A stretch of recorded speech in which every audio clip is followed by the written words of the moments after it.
I mean, the church has always been a big part of my life and my family's life. And there's never really been a time that there's never been a time that the church has not been a part of our lives. And that's where our core groups of friends are. Because, I mean, the two of us have been friends for our whole lives, so long because of the church. Yeah. And to me, that's huge because my best friends have come through the church. Yeah, definitely. And growing up, when we were at school, it was always our church friends we were hanging out with. And it was always like a combined experience between going from church to going to school, to going to youth group, to all this different stuff. And I remember, I mean, the church has been absolutely fundamental in growing us in our spiritual lives as well. I remember, I don't know why, but the day that I switched from writing notes to all my friends during the church services to the day I started actually listening to Pastor Kip talk and realizing that he had a lot of really wise things to say. And ever since that Sunday, I remember just like being captivated by the sermons on Sunday and listening, and my faith was growing, watching an intergenerational church growing up. Like we had kids, we had young adults, we had older people worshiping with us, and seeing just this lifespan of faith grow up taught me a lot of what faith looks like, and taught me a lot of what it means to have trust in the Lord through all circumstances, like the good, the bad, the ugly. Right.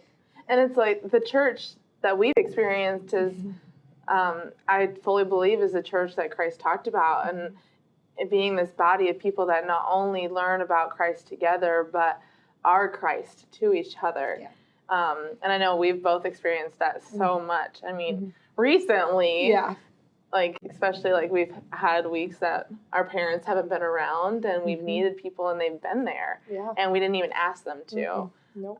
We were taken care of and protected even, and it's such an amazing feeling to know that even when your family isn't around and isn't there to be there for you, and even like the people that you're closest to aren't there, you still have your church family to lean on, and that is so important, and has been such a big impact on both of our lives, growing up and now as college students.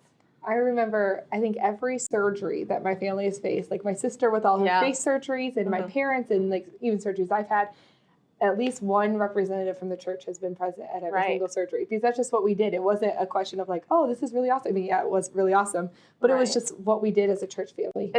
You don't even have to ask. Nope. It's just there. Yes. Yeah. And that meant so much to me, knowing that, like you said, beyond my immediate family, there was this church family that was supporting me, praying for me when I went off to college. I knew every single day I was being prayed for, not just from my parents, but from support that was happening outside of that. And I think that that's something that our generation really needs, is that support from the church, and support from more than just their few close relatives and friends, because when you have that core foundation of a larger group of people supporting you and encouraging you, so much more can come from a person's life. And if those people are encouraged, I think that there's so much hope for our church, especially in this crazy world that we live in. So, I mean, we see so much going on, and there's so much hurt, and there's so much pain, but when the church steps up and supports and loves even a few young people, they can have such an impact in the world. And I think that's so exciting, and I'm so grateful for it.